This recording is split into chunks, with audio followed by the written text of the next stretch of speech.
So there's this old woman, and she has 100 kids, and she doesn't want to deal with naming them.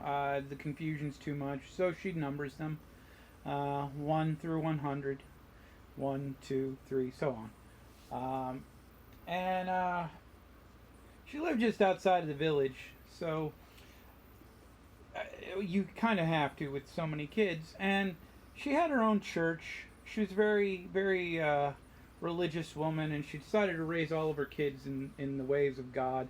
And with 101 people, you pretty much have to go to church by yourselves. They had their own priests, they had their own nuns, and all of the children followed the ways of God and really believed with their mother, except for 90. 90 just couldn't believe, didn't believe, and on her 18th birthday she left. She met a man, and they had a couple of kids, and eventually found themselves in the suburbs.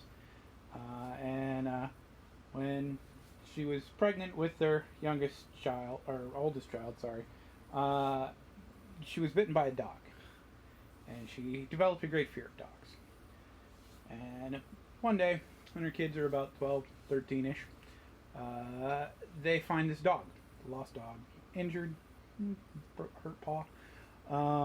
Yeah, it's a dog.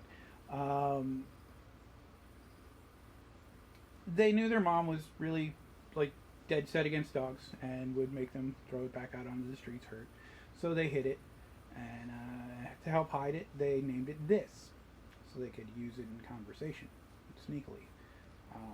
But they never told anyone else about This, so no one knew the dog existed. And one day, the dog just disappeared, ran away, stolen, who knows.